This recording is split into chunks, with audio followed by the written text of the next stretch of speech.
رفيقا مشرقا وهدى من الرحمن يهدينا به للصالحات وللمكارم والتقى نور على مر الزمان تألقا نحمده ونصلي ونسلم على رسوله الكريم اما بعد زماگرانو محترمو اوریدونکو په پروګرام جند اسلام په لور کې ستاسو ورور ذاکر الله حقانی تاسو ته مخاطب یم زماگرانو محترمو اوریدونکو پرونی پروګرام کې موږ د اسلام چې بنیادی ارکان دي د هغې متعلق خبره شروع کړې وه د اسلام په دغه بنیادی پنځو ارکانو کې یو اهم رکن د لا اله الا الله محمد رسول الله صلی الله علیه وسلم اقرار کولو یعنی د دې خبرې گواهی ورکول چې د الله تعالی نه ما سوا هیڅوک د عبادت لایق نشته دی او محمد صلی الله علیه وسلم رسول د الله دی د دې مبارکی کلمې متعلق پرونی پروګرام کې بعضی شرایط او بعضی فضائل ذکر کړی شوی نننی پروګرام کې د دې مبارکی کلمې متعلق چې احادیث مبارکو کې کم فضائل راغلي دي هغه ذکر کوو د نبی اکرم صلی الله علیه وسلم ارشاد مبارک دی چې په هغه پاک ذات مې د قسم وي د چا په قبضه کې چې زما ساده کچري ټول اسمانونه او زمکی او کم خلق چې د دې په منځ کې دي هغه ټول او کم سيزونه چې د دې په منځ کې دي هغه ټول او کم څه چې د دې د لاندې دي هغه ټول په یو چابړي کې خودلې شي او د لا اله الا الله اقرار بل چابړي کې خودې شي نو دا به په تول کې زیات وي د لا اله الا الله د اقرار با دغه ټول هر سنه په تول کې زیات وي دې کې شک نشته دی چې د الله تعالی د پاک نوم برابر هیڅ چیز نشي کېدللی یو بل حدیث مبارک کې دی نبی کریم صلی الله علیه وسلم فرمای چې مړی ته د لا اله الا الله تلقین کوي مړی ته د لا اله الا الله تلقین کوي تلقین دی ته وي چې دا کم انسان وفات کیدون کې دی داغه په خوا کې کینا او لا اله الا الله لا اله الا الله دا مبارکه کلمه دا ویا د دې لپاره چې دا مبارکه کلمه په آخر وخت کې داغه په جبه باندې جاری شي کچرتا دغه انسان چې کم وفات کیدون کې دی د یو ځل دا مبارکه کلمه ویلله بس به پرېدا خو په شرط د دې چې د دې نرستو سه دنیوي نور خبره اونکی کچرته د دې نرستو نور سه دنیوي خبره وکړي به دوباره ورته د دې کلمې تلقین شروع کا دغه په خوا کې کینا لا اله الا الله لا اله الا الله لا اله الا الله محمد رسول الله یا اشهد ان لا اله الا الله واشهد ان محمد رسول الله دا ویا علما فرمای دا کوم انسان چې وفات کی هغه ته به داسې نه وي چې دا کلمه ووایا ځکه دی وخت کې هغه په داسې حالت او کیفیت کې دی چې هغه مشکل کې دی اسې نه چې هغه د دې نه انکار وکړي اگر چې علماء لیکلي که دی وخت کې هغه انکار هم وکړه نو بیا به هم په ده باندې ښه ګمان کولی شي نو ما حدیث مبارک ذکر کو چې نبی کریم صلی الله علیه وسلم فرمایي چې مړي ته د لا اله الا الله تلقین کوي بیا وفرمایل چا چې د مرګ په وخت دا پاکه کلمه ویله هغه د پاره جنت واجب کیږي صحابه رضی الله تعالی عنهم ارزو کو اے د الله رسوله کچره څوک په تندرستی کې دا مبارکه کلمه وي نو آیا دغه د پاره به جنت واجب کیږي نبی کریم صلی الله علیه وسلم او فرمایل به خو نورهم زیتا واجب کون کې دا مبارکه کلمه چې تندرستی کې وي به خو نورم دا کلمه جنت لره واجب کون کې دا یو بل حدیث مبارک کې دی د نبی اکرم صلی الله علیه وسلم په خدمت کې یو ځلی 3 کافران حاضر شول او تپوس وکړو د نبی له سلام نه چې اے محمد صلی الله علیه وسلم ته د الله تعالی سره بل څوک معبود نه مانی. نبی کریم صلی الله علیه وسلم ته ارشاد او فرمایلو لا اله الا الله نشته د لایق د عبادت سوا د الله تعالی نه. به ورته نبی علیہ السلام او فرمایل اومدی کلمې سره ز مبعوث شوی یم او اومدی طرف ته ز خلق را بلما. نو الله تعالی په قران کریم کې دا آیت مبارک نازل کو قل ای شیء اکبر شهاده تور ته وای چې کوم یو سیز ډیر لوی دی په اعتبار د گواهی سره. یو حدیث مبارک کې راغلی دی چې کله بندا لا اله الا الله وای نو الله تعالی باقاعده د دې تصدیق کوي او الله تعالی ارشاد فرمای زما بنده رښتیا ویلي زمانه سوا ایسوک د عبادت لایق نشته دی. حضرت عیسی علیه السلام فرمای چې د محمد صلی الله علیه وسلم د امت عملونه دا به د حشر په تله کې د ټولو نه زیات درانه ځکه وی د دوی جبې یو داسې کلمې سره بلدي شوي دي کومه چې په لومبنو امتونو باندې درانه وه او هغه کلمه لا اله الا الله ده. هغه کلمه د لا اله الا الله ده. دی فضیل اعمال شریف کې یو واقعه ذکر کړی ده. وی شیخ ابو زید قرطبی رحمه الله هغه فرمای وی ما دا اوریدلیو چې څوک او یا زره کرتی 70000 بار لا اله الا الله وی هغه تبا د دوزخ د اور نه خلاصې ورکړې شي. ما چې دا وریدل نو یو نصاب یعنی او یا زره کرته می پشمار باندې دا لا اله الا الله د خپلی بیبی د پاره ویلی او یو څو نصابونه می خپل ځان د پاره ویللی او د آخرت ذخیره می د ځان د پاره جوړ کړه. یو نصاب 70000 کرتا او یا زر زلی لا اله الا الله ویل چې په دې باندې انسان ته د دوزخ د اور نه خلاصې ملاوي. نو دا بزرگ فرمای ځان د پاره می سو نصابونه ویلی او د آخرت ذخیره می ځان له جوړ کړله. موږ سره به وی یو نوجوان اوسېدو داغه په باره کې دا مشهور وا چې د صاحب کشف دی د جنت او د دوزخ ورته کشف کیږي. ما ته د دې پرشتینوالی کې شکو چې دا خبره برشته چې دته کشف کیو کنه. یو ځلی دغه نوجوان موږ سره خوراک کې شریکو دا شیخ ابو زید قرطبی رحمه الله فرمای ناګهانه یو چغه وهلله او سای پسل گوشوا او بیا ویلی چې زما مور د دوزخ په اور کې سوځي. داغي حالت په ما باندې ښکارا شو. شیخ ابو زید قرطبی رحمه الله فرمای چې ما داغه دا پریشانی ولیدا نو ما ته خیال راغی چې یو نصاب د مور ته وبخم کم نصابونه چې ما د ځان د پاره ویلو دې سره به دا کارو شي یو به ما ته د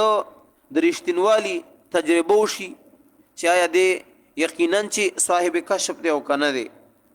او بل دا چې دا معلومات هم راته وشي چې دا ما ته کوم خبر را رسیدلې دی چې څوک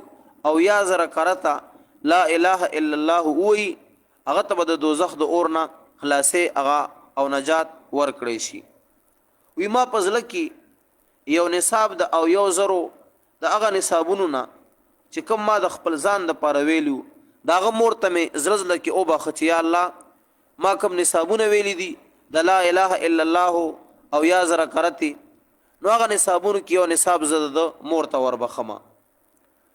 دا ما خپل ځل کې په پټه باندې د دې ثواب هغه ور او بخو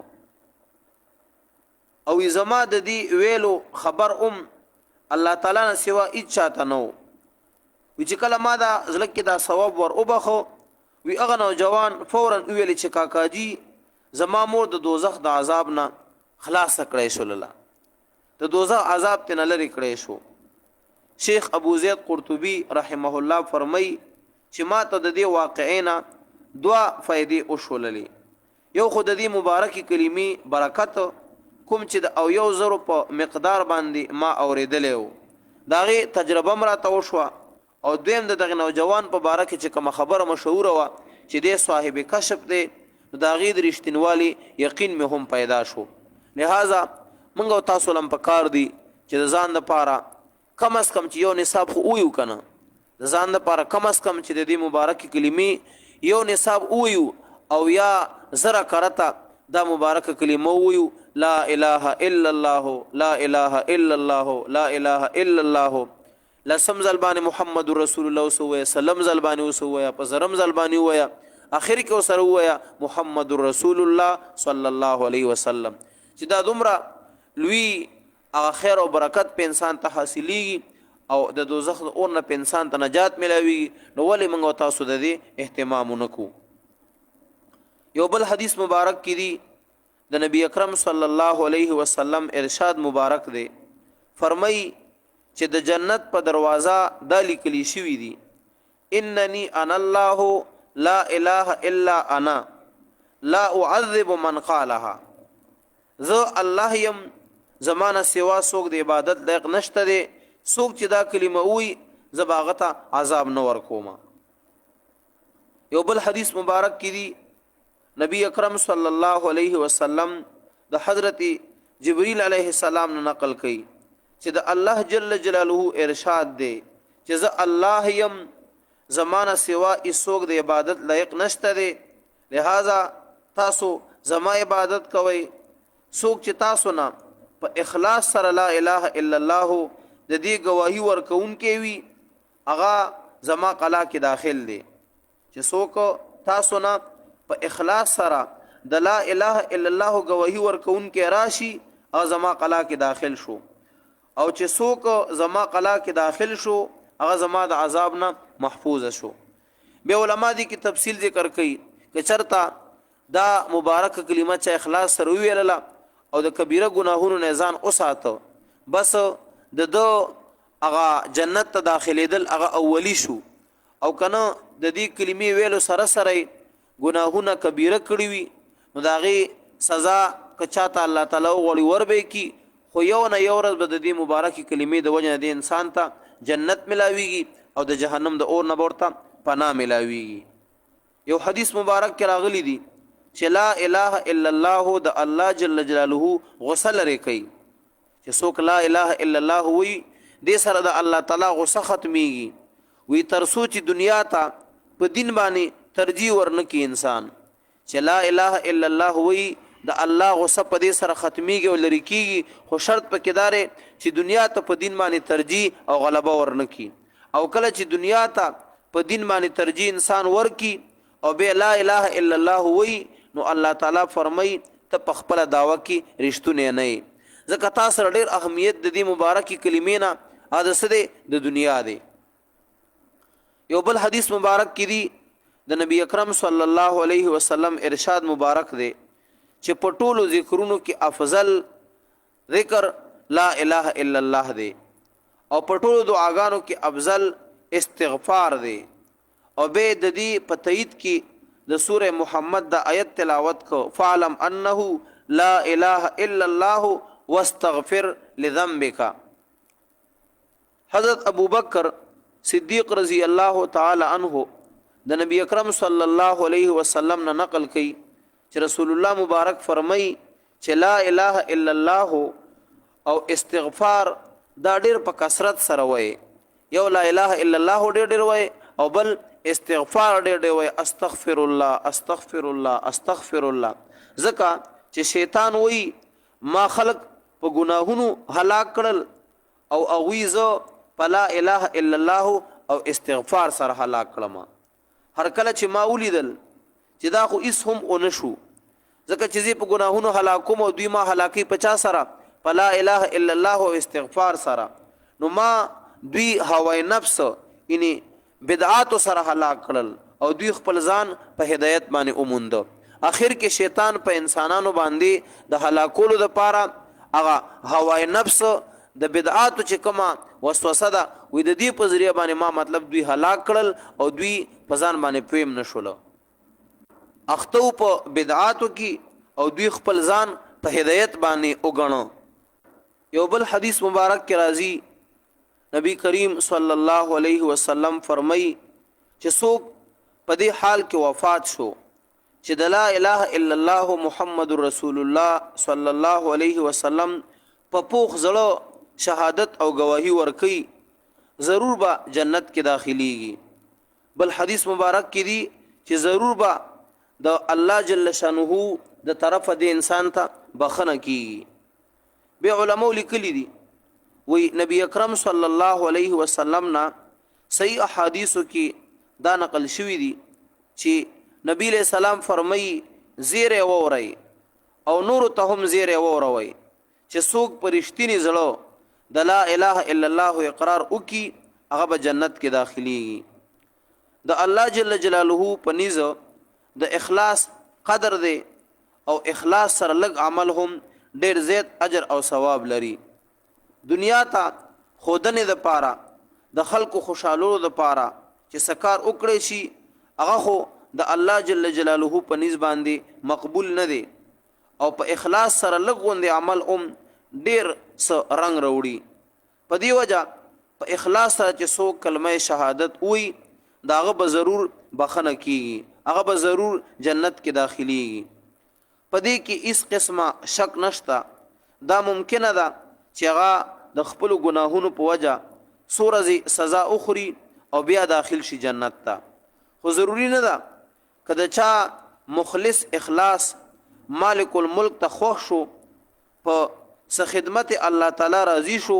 نو دا ټول ګناهونه الله تعالی معاف کولې شي په داسې کریم سخی ذات چې موږ ځان قربان نکو دا څومره سخت د محرومتیا خبره ده بهر حال د احادیث مبارکاو کې د کلمې طیبی وینکو د پاره ډېری وعده ذکر دي چې پاغي کې دوه خبره شته دي د قاعده موافق د گناهونو سزا تیرولو نه پس معافی او یا د کرم مهرباني احسان رحم په خاطر بغیر عذاب ورکولو د الله لخوا معافی یحیی بن اقسم رحمه الله یو محدث دی کله چې هغه وفات شو نو یو کس په خوب کې ولید تاسو ته وکړه چې صدر باندې تیر شو هغه ورته ویلي چې زما پیشي وشوه د الله جل جلاله په وړاندې نو ماته او فرمایل اے ګناهګار بوډا تا پلانې کار کړی دی پلانې کار دی کړی دی زما ګناهونه ماته وشمیرل او راته ویلي تا داس کارونه کړی دي ما عرض کو اے الله ما تستا د طرف نه د حدیث را رسیدلې دی وی راته او فرمایل چې څه حدیث درته رسیدلې دی وی ما عرض کو ما ته عبدالرزاق رحمه الله ویلی دی هغه ته معمر رحمه الله ویلی دی هغه ته زهری رحمه الله ویلی دی هغه ته عروه رضی الله تعالی عنہ ویلی دی هغه ته حضرت عائشہ رضی الله تعالی عنها ویلی دی هغه ته نبی کریم صلی الله علیه وسلم ارشاد فرمایلی دی هغه ته حضرت جبرئیل علیہ السلام ارشاد فرمایلی دی او جبرئیل ته تاسو فرمایلی دی چې څوک په اسلام کې بوډا شي او زاغه ته داغه د عملونو په وجه باندې د عذاب ورکول اراده وکم نو داغه د بوډاوالي نه حیا وکم او معافي ورته وکم او دا تاسو ته معلومه ده یا الله چې زه بوډا یم وی ارشاد ورته وشو چې عبدالرزاق رشته ویلی دي معمر رشته ویلی دي زهری رشته ویلی دي عروه رشته ویلی دي عائشہ رشته ویلی دي او نبی کریم صلی الله علیه وسلم رشته ویلی دي او جبرئیل علیہ السلام رشته ویلی دي او ما هم رشتینی خبره کړې ده یحیی رحمه الله فرمای چې دینه پس ماته جنت ته داخله دو حکم وکړی شو دا د الله جل شانه هغه رحم دی هغه مهرباني دی هغه احسان دی چې باوجود د ګناهونو چې په چا باندې الله جل شانه رحم او مهرباني وکي نو بغیر د عذاب ورکولو نه الله تعالی جنت ته داخل کی یو حدیث مبارک کې دی د نبی کریم صلی الله علیه وسلم ارشاد دی چې د هر عمل الله تعالی ته رسیدو د پاره په منځ کې پرده وي. هر عمل چې الله تعالی ته رسی د دې په منځ کې یو پرده وي. خود لا اله الا الله او د پلار دعا زوی د پاره دی دوانو عملونو کې د الله جل جلاله ترمنځ اس قسمه پرده نه. علما فرمای د پردې نه کېدو مطلب دا دی چې د دې سيزونو قبلېدو کې لغوندې ساتم نه لګي. د نور کارونو په منځ کې قبلېدو پولې نور هم واسطه هغه مانع وي. خدا سيزونه نیغ په نیغه د الله جل جلاله دربار ته زر ورسی. یو حدیث مبارک کې دی د نبی اکرم صلی الله علیه وسلم ارشاد مبارک دی فرمای نه برازي څوک د قیامت پر ورځ چې لا اله الا الله داسې وي چې د الله تعالی د رضا نه سوی اس مقصد نه خو دوزخ په پاغه باندې حرام وي. نه برازي مگر په داسې حال کې برازي چې دوزخ په پاغه باندې حرام وي. حضرت طلحه رضی الله تعالی عنہ خلق ولید چې ډېر غمجن ناستو. وی چاته تاسو کو دا ولی حضرت طلحه رضی الله تعالی عنہ خلق ولید چې ډېر غمجن ناستو. نو چاته تاسو کو چې دا ولی خفا او غمجن. نو حضرت طلحه رضی الله تعالی عنہ ورته فرمایل ما د نبی اکرم صلی الله علیه وسلم نو ورېدلې دي چې ماته یو داسې کلمه معلومه ده چې څوک د مرګ په وخت هغه وي نو د مرګ تکلیف به لري کړی شي او رنگ به روخانه شي او د خوشحالۍ منظر به وویني.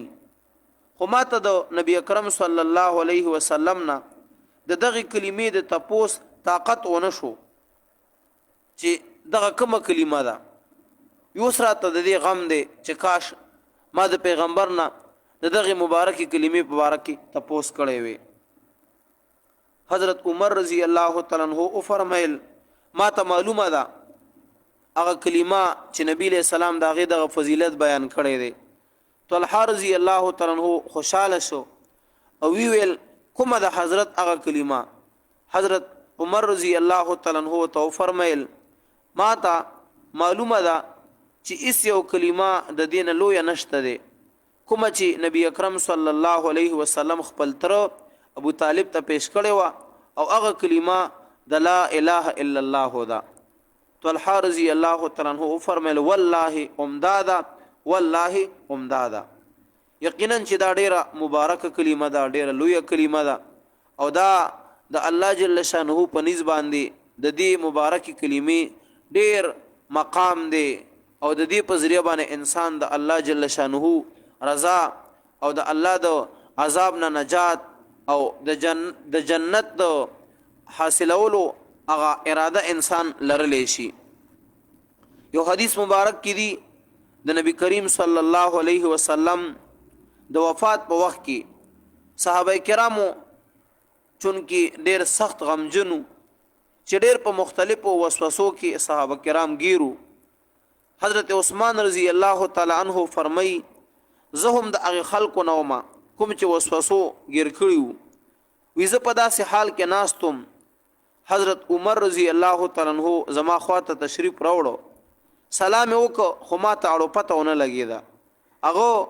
حضرت ابو بکر صدیق رضی الله تعالی عنہ ته شکایت وکړ چې عثمان رضی الله تعالی عنہ په ظاهر خفه دی چې ما سلام وکړ هغه جواب را نکړ. دینه پس دوه حضرات یو زیرال او سلام وکړ ابو بکر صدیق صاحب او عمر صاحب. حضرت ابو بکر صدیق رضی الله تعالی عنہ تپوس کې د حضرت عثمان نه چې تا خپل ورور عمر رضی الله تعالی عنہ ته د سلام جواب ولې ورنکو څه خبره ده. نو حضرت عثمان رضی الله تعالی عنہ ورته عرض کوي ما خدا سینه دی کړی چې ګنې د سلام اچول او ما جواب نه دی ور کړی. حضرت عمر رضی الله تعالی عنہ ورته فرمایل امداسي شوی دی چې ما پتاو سلام اچولې دی او تاسو جواب نه دی را کړی. وی ما عرض وک زنه تاسو پراتلو خبر شوی ما چې کله راغلی او نه دی په سلام پوهې شوی ما. حضرت ابوبکر صدیق رضی الله تعالی عنہ او فرمایل رښتې دي عمدا سی بشوي وي غالبا تب په سوچ فکر کې ناس وي تبا زکه سلام نه اوریدلې حضرت عثمان فرمای ما ارزو کو واقعي ز په یو جوور سوچ کې ومه حضرت ابوبکر صدیق رضی الله تعالی عنہ ته پوښتنه کوي چې څه سوچ وکاو عثمان رضی الله تعالی عنہ ته فرمای نبی کریم صلی الله علیه وسلم وفات شو او مونږ ته اړو دا تاسو ونکو چې د دې کار خلاصې پس سیس کې دی ابو بکر صدیق رضی الله تعالی عنہ ته فرمایل چې ماته تاسو کړو کنه ویزه پاسې د عثمان رضی الله تعالی عنہ فرمای او مو ویلی چې پتا سو د زما مور او پلار قربانی واقعي تاسو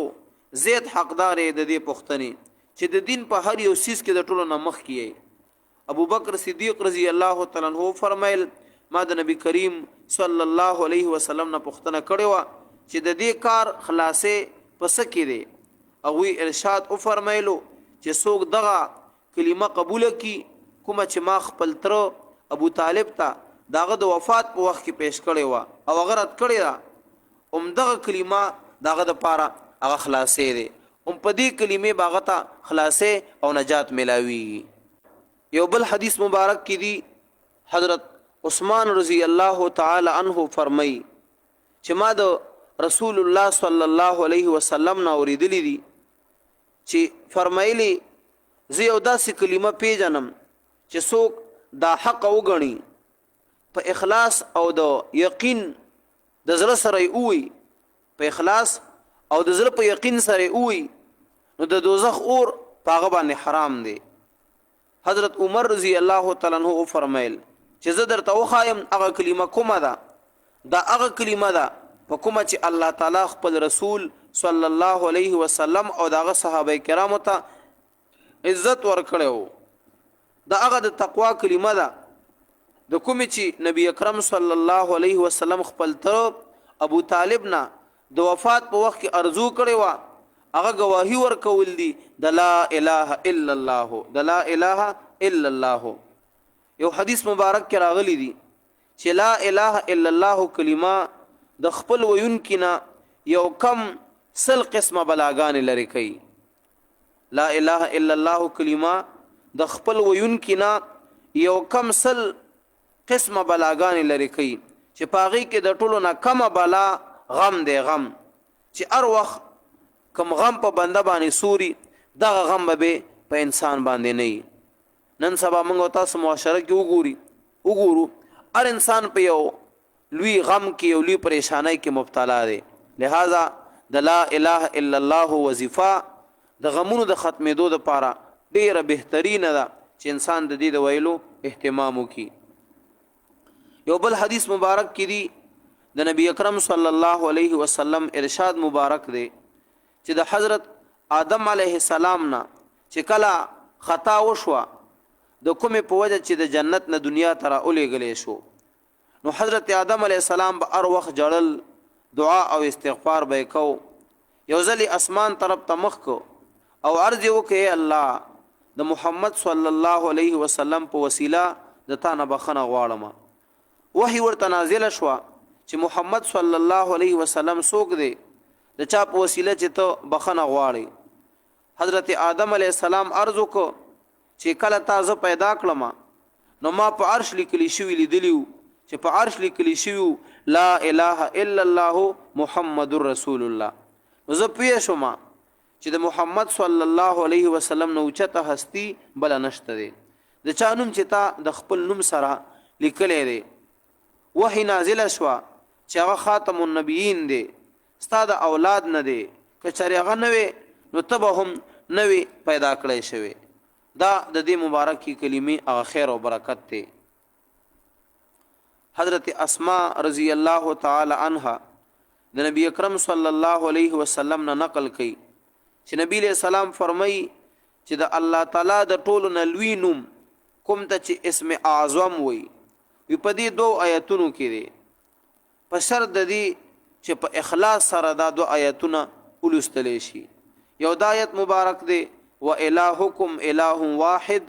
لا اله الا هو الرحمن الرحیم. او دویم آیت الف لام میم الله لا اله الا هو الحي القيوم. یو بل حدیث مبارک کی دی د نبی اکرم صلی الله علیه وسلم ارشاد مبارک دی چې د قیامت پر ورځ به الله تعالی ارشاد او فرمایي چې د دوزخ نه هر هغه کس را وباسي چا چې لا اله الا الله ویلی وي او داغه په ځل کې د یوې ذره برابر ایمانی او هغه څوک تر وباسي چا چې لا اله الا الله ویلی وي یا زی پس قسمه یاد کړی ما یا پس موقع معنا یریدلې وي. علما فرمای دی پاکه کلمه کې الله تعالی سس برکتونه خودلې دي. د دې معمولی غوندې اندازا دومره منګو تاسو ته کې دی شي چې د سلو کالو بوډا چې دا ټول عمر کفر او شرک تیر شوی وي یو ځلی دا پاکه کلمه ایمان سره وي مسلمان شي نو د ټول عمر ټول ګناهونه الله تعالی غته معاف کوي. دا د دې مبارکي کلمې برکت ده. او د ایمان اولو نه پس کچري ګناهونه کړي بیا هم د دې کلمې په برکت سره سنه سوخبه د دوزخ نه دی ضرور راوځي. حضرت حذیفه رضی الله تعالی عنہ چې د نبی له سلام رازدار ملګری دی صحابي دی هغه فرمای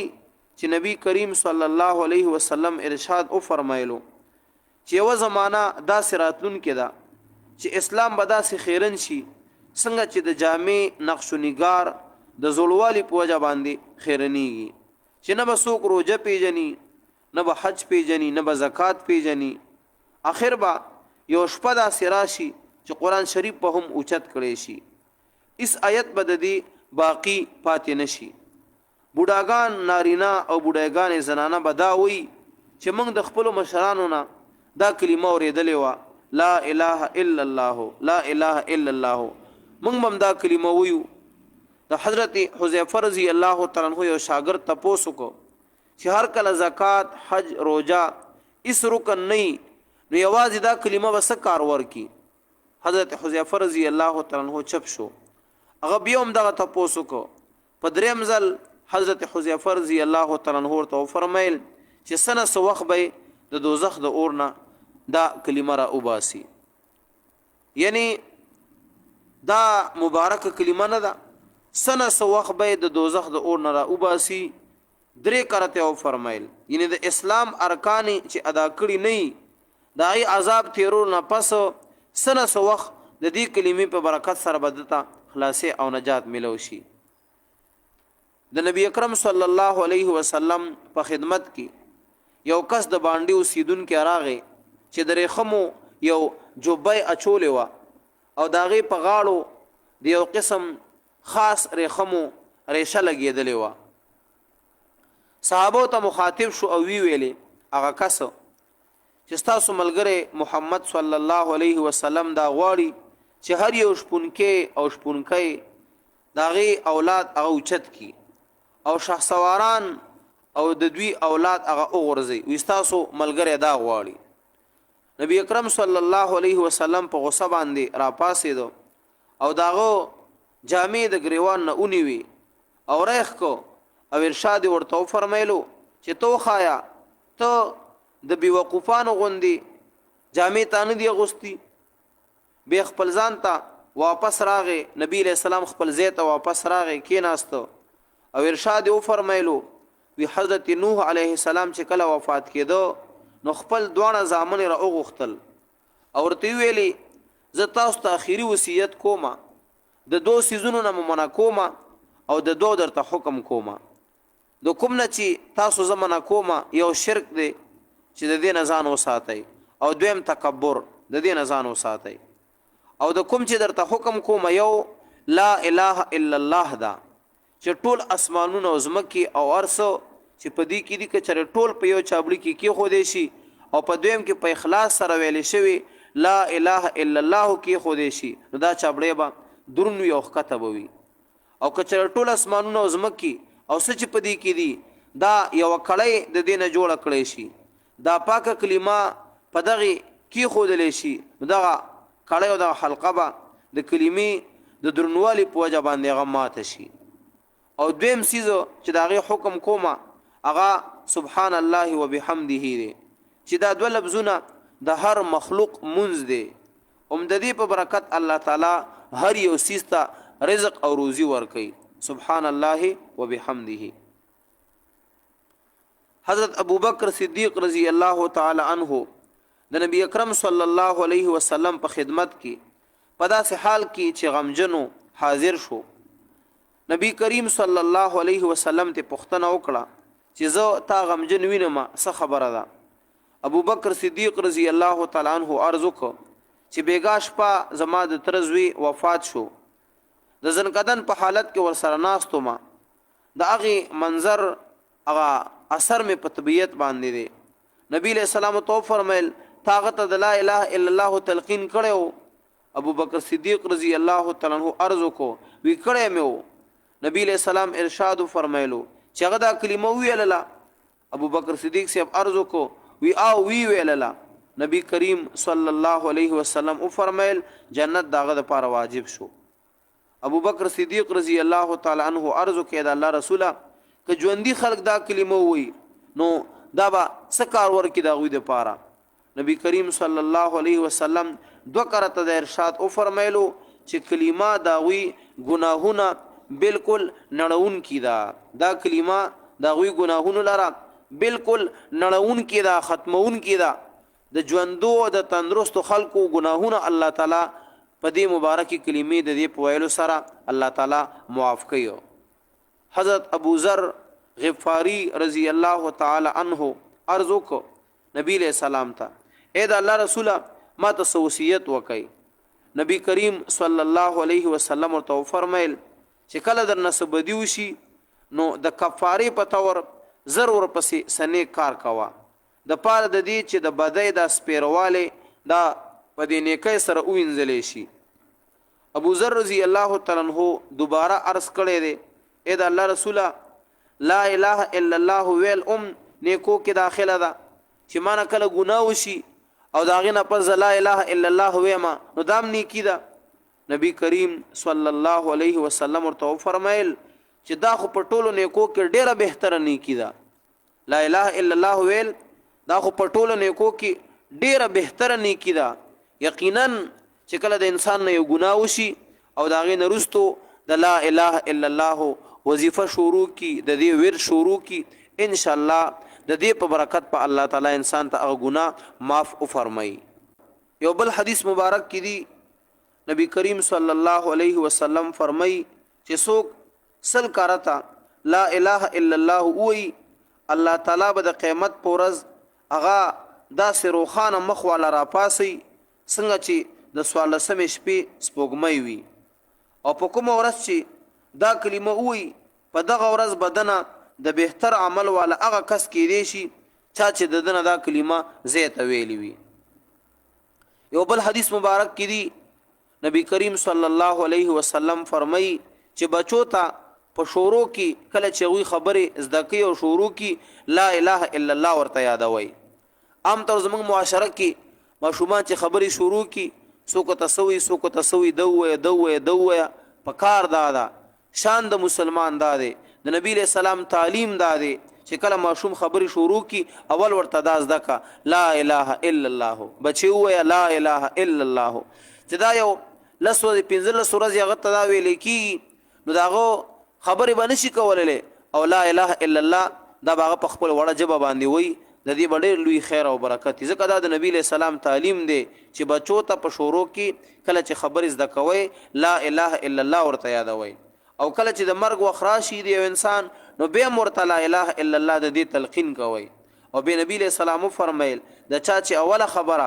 لا اله الا الله وی او د چا چې اخره خبره لا اله الا الله وی هغه ک زر کال ژوندې نو ان شاء الله د سګنا به دغه مطالبه نه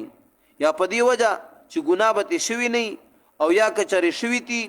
نو توبه و غیره سره هغه ګناه ورته معاف شوی وي په دی وجه چې الله تعالی به په خپل فضل و کرم سره هغه معاف او فرمایي. لہذا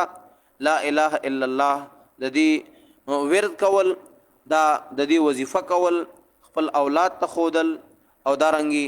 د مرګ په وخت کې هغه مړ کیدونکي ته د دې تلقین کول. یو حدیث مبارک کې دی نبی کریم صلی الله علیه وسلم فرمایي چې د لا اله الا الله نه اس عمل نشي وړاندې کېدی او نه دا کلمه څه ګناه پرېږدي، نه ترنه یو عمل وړاندې کېدی شي د قبولیت دپاره، او نه چې دا کلمه څوک بار بار وایي نو دا په انسان باندې ګناه هم نه پرېږدي. یعنې د دې کلمې د ویلو د وجې نه انسان نه ګناهونه ختمیږي او ګناهونه ورته معاف کیږي. یو بل حدیث مبارک کې دی د نبی اکرم صلی الله علیه وسلم ارشاد مبارک دی چې د ایمان د اویو نه زیات شاخونه دي. بعضو روایتونو کې 90 راغلي دي او په هغه ټولو کې افضل د لا اله الا الله ویل دي. په هغه ټولو شاخونو د ایمان کې افضل شاخ څه دی؟ د لا اله الا الله ویل. او د ټولو نه کمه درجه د ایمان د دغه شاخونو نه د لارې نه تکلیف ورکوونکې سیزو لرې کول دي. او بی نبی علیہ السلام فرمایل چې حیا د ایمان یو شعبه ده، یو شاخ دی. یقینا چې لا اله الا الله ویل دا افضل ذکر دی، دا رنګي دا افضل شاخ دی د ایمان او د دین، او دا هغه مبارکه وزندار کلمه ده چې ټوله دنیا هغه یو طرف ته شي په یو چابړي کې واچولې شي او بل طرف ته دا مبارکه کلمه دا تینا ډیره وزن لري، دا تی ډیره وزندار ده، ځکه د الله جل جلاله د نوم نه هیڅ یو څیز هغه لوی نشته دی. خلاصه دا شوه چې هر کله دا کلمه دومره مبارکه ده، دومره لویه ده، دومره عظمت والا ده، په دې د الله غصه سړي، په دې د انسان غمونه ختمیږي، په دې انسان ته جنت ملاوي، جنت ولا واجب کیږي، د جهنم د اور نه ته ازادي نصیب کیږي. نو موږ او تاسو له پکار دي د زړه خیره او زنګ ور باندې ختمیږي. نو موږ او تاسو نارینه او زنانه له پکار دي چې د دې مبارکي کلمې ډېر ډېر وید منګه کو، دې سره موږ خپل جبې بلدي کو، دا موږ په خپل معمولاتو کې راولو چې روزانه موږ او تاسو د دې مبارکي کلمې په ذریعہ باندې د خپل ایمان تجدید کو، خپل ایمان تازه کو، د خپل ایمان قوت او رڼا هغه سیوا کو او زیتو. دا غي د پاره همدغه طریقه ده چې دا مبارکه کلمه موږ څومره زیات ویلې شو دا غي اهتمام وکړو. ما پرونم ویلو چې کم از کم چې بیخي یو انساني مطلب دا چې کم وي چې کم از کم سل کرتا دا مبارکه کلمه په شپه ورځ کې خامخه ویلې شي. لا اله الا الله محمد رسول الله صلی الله علیه وسلم. نشته د لایق د عبادت سوا د الله نه او محمد صلی الله علیه وسلم رسول د الله دی. هذا واخر دعوانا ان الحمد لله رب العالمين. نور على مر الزمان تألقا وأضاء للدنيا طريقا مشرقا وهدى من الرحمن يهدينا به للصالحات وللمكارم والتقى. نور على مر الزمان تألقا. خدای نظر دسترگو راکا تا تورزم، خدای نظر دسترگو راکا تا تورزم، دام ارمان دی پلڑ رسول اللہ تورزم، دام ارمان دی پلڑ رسول اللہ تورزم.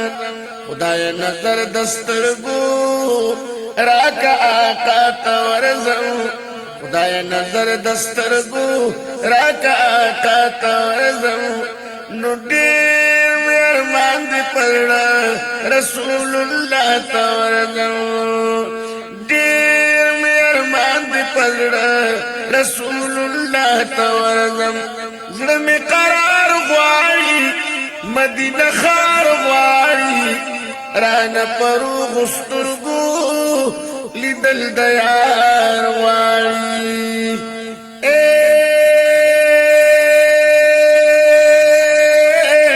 رانا پرو غسترگو لیدل دیار غواری. صبر تمام شو زما خیر الورا تورزم، دیر ویرمان دی پلڑ رسول اللہ تورزم، دیر ویرمان دی پلڑ رسول اللہ تورزم. خدای نظر دسترگو راکا آقا تورزم نو دیر میرمان دی پزڑا رسول اللہ تورزم دیر میرمان دی پزڑا رسول اللہ تورزم زتا تجارم ربا مدینہ غوارم ربا بیا برا نشم ورنا کیوز اللہ رم ورلا زتا تجارم ربا مدینہ غوارم ربا بیا برا نشم ورنا کداز اللہ رم ربا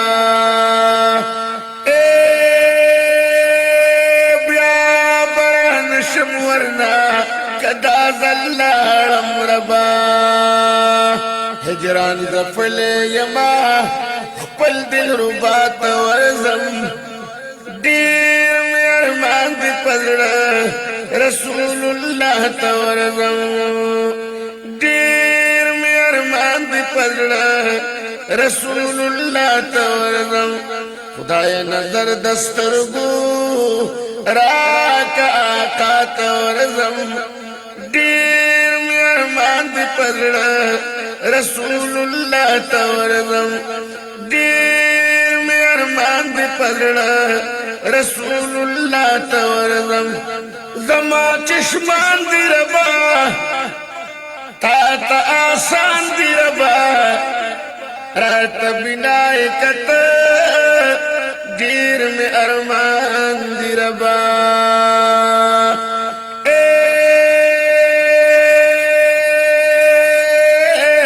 رات بنائے کت دیر میں ارمان دی ربا جوڑ با اختر شپما چی دیار خواتا ورزم دیر میں ارمان دی پزڑا رسول اللہ تورزم دیر میں ارمان دی پزڑا رسول اللہ تورزم خدای نظر دسترگو راکا آقا تورزم دیر میں ارمان دی پزڑا رسول اللہ تورزم دیر میں ارمان دی پزڑا رسول اللہ تورزم سوک پا دنیا نلرم بلکو مشنا نلرم سوا دا دین ربا ستمنا نلرم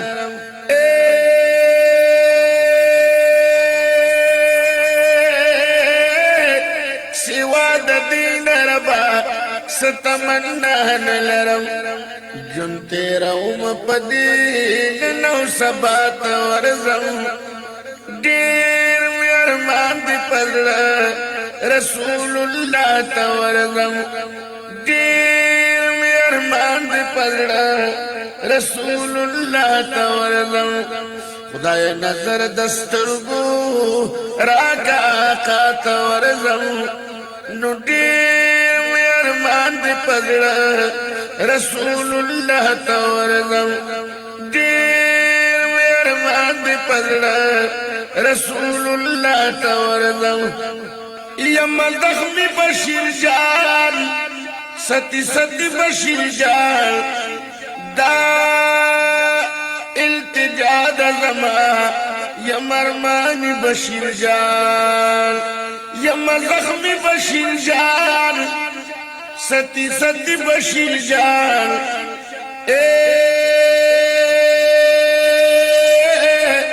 دا التجا دا زما یم ارمانی بشیر جان چی شیخ ادریس سے سرا زبیت اللہ تورزم چی شیخ ادریس سے سرا زبیت اللہ تورزم دیر میں ارمان دی پزڑا رسول اللہ تورزم خدای نظر دسترگو راکا آقا تورزم دیر میں ارمان دی پزڑا رسول اللہ تورزم خدای نظر دسترگو راکا آقا تورزم دیر میں ارمان دی پزړه رسول الله تورزم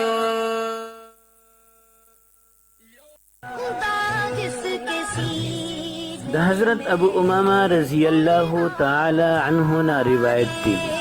فرمائی د رسول الله صلی الله علیه وسلم نا یو سړی تپوسو کو چې ایمان څه شی دی رسول پاک علیہ الصلوۃ والسلام وته فرمایل چې هر کله ستا نیکی تعالی را خوشالهږي او ستا بدی تعالی را خفقي نو ته مؤمنی دا حدیث تاسو د ریډیو اباسین نه واوریدو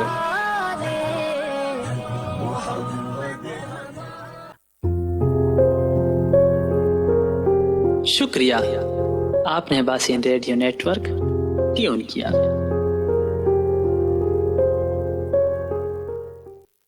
अस्सलामुअलैकुम, मेरा नाम है आयला याज। आज मैं एक नए दिन और एक नई कहानी के साथ हाजिर हूँ। इस कहानी का उन्वान है इत्तेहाद की ताकत।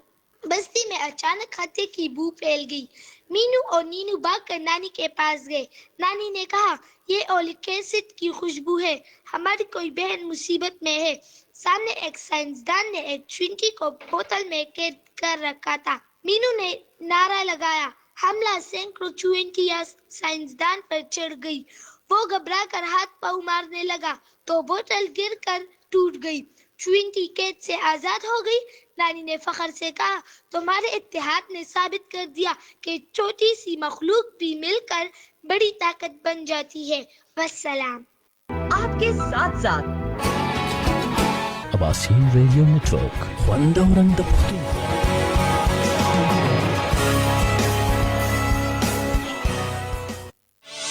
अब वक्त है कमर्शियल ब्रेक का।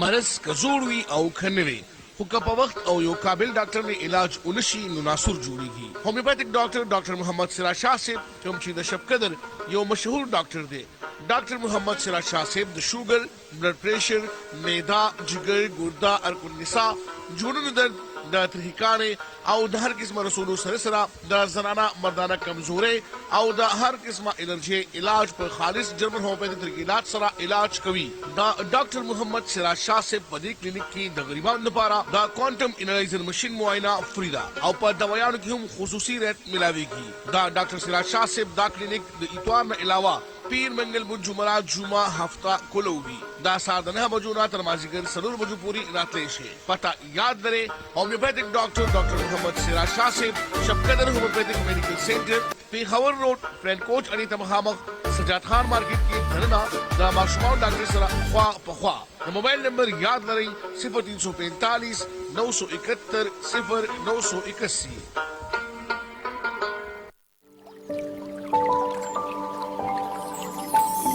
ماما دې وردا خلته بندا کا درته دومره پمینه وې ماما دې ته خو مونږ له دومره رټلې جواب راکې قصه راته وایه څه قصه را چې وټ کټ مونږ نه وباسي دومره بدرنګه ښځه خدای راکړې ده چې په کتو مې ورته زه وایم چوډون شم نو ښه به د دې دپاره به درته زه داسې یو څیز وښیم ها نیا سنامایډ کم بندن وټامن B3 والا پیس واش دی دا به راوړی او دې سره به وله مخ وینځي او دا بندن چې کم فارموله کریم دی ماما ګله په دې به د شپې مخ باندې به لګئ نو مامي به بیا پری وي پری زه دا ټرای کوم بیا به پته ولګي ماما دا ټرای شوی دی لکه مطلب دا دی چې دا مخ کې د تورو نه سپین جوړ کړي بالکل پری بندن فارمولا کریم بندن نیا سنامایډ فیس واش دا به زه ضرور راوړم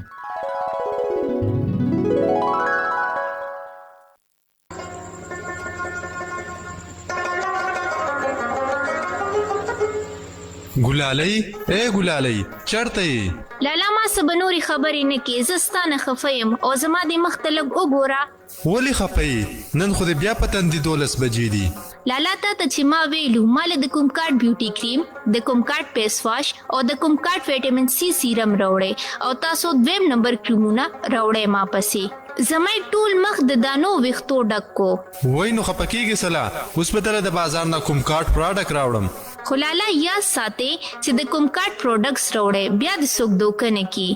ګلالۍ راشه کنه ستا د خوښې پروډکټ مې راوړل. کوم کارت خو زموږ پہچان دی او ټول ورونو خويندو ته وایم چې ځان له د کوم کارت بیوټي کریم، کوم کارت فیس واش او کوم کارت وټامین سی سیرم راوړې او بغیر د سیاري استعمال کې او زبردست ریزلټ تی ترلاسه کې. د مزید معلوماتو لپاره رابطې نمبر یاد ساتئ 0321 93 13 593.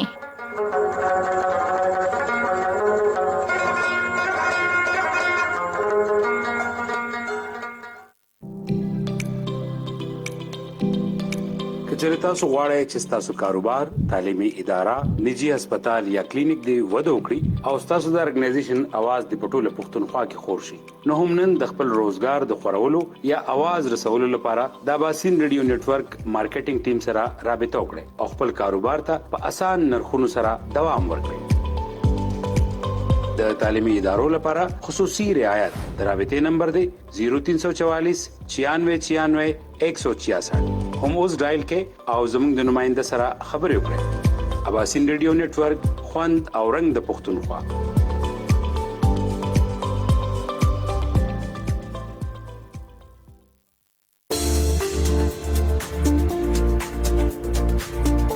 که تاسو د اباسین ریډیو نتورک خبرونه په فیسبوک اوریدل غواړئ نو په خپل فیسبوک کې سرچ کړئ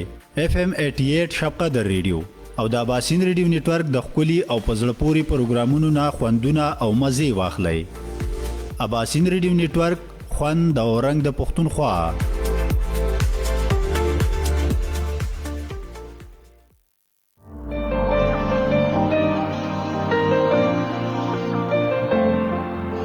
تاسو اورئ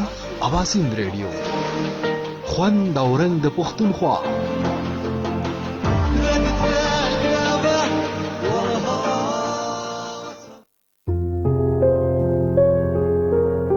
शुक्रिया, आपने बासीन रेडियो नेटवर्क ट्यून किया.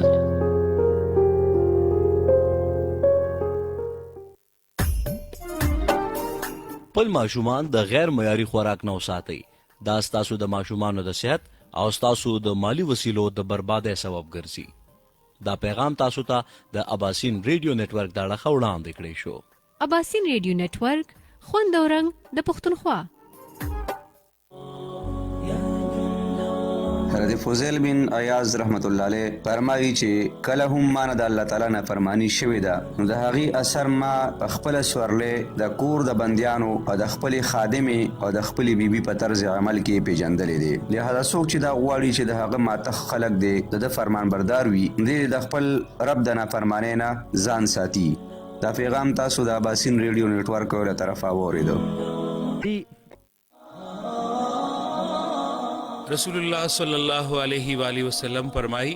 چاچی د دوو لوریانو تربیت کو د قیامت په ورځ به هغه زما ملګری وي. حضرت عامر بن تمیم رضی الله عنه نے روایت دی چې رسول الله صلی الله علیه و آله وسلم ارشاد فرمایو چې کوم بندا پر رزق کې تنګي وي نو هغه کثرت سره استغفار لولي او چې کوم بندا په ډیر زیات غم او فکر کې مبتلا وي نو هغه کثرت سره الله اکبر لولي. دا پیغام تاسو د اباسین ریډیو نتورک لخوا واورېدو. تم نے ہمیں اللہ کا شکر ہر وقت ادا کرتے رہنا چاہیے.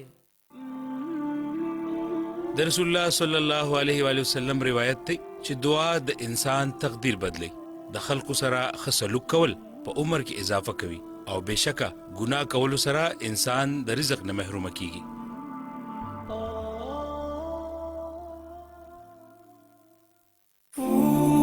د رسول الله صلی الله علیه و آله وسلم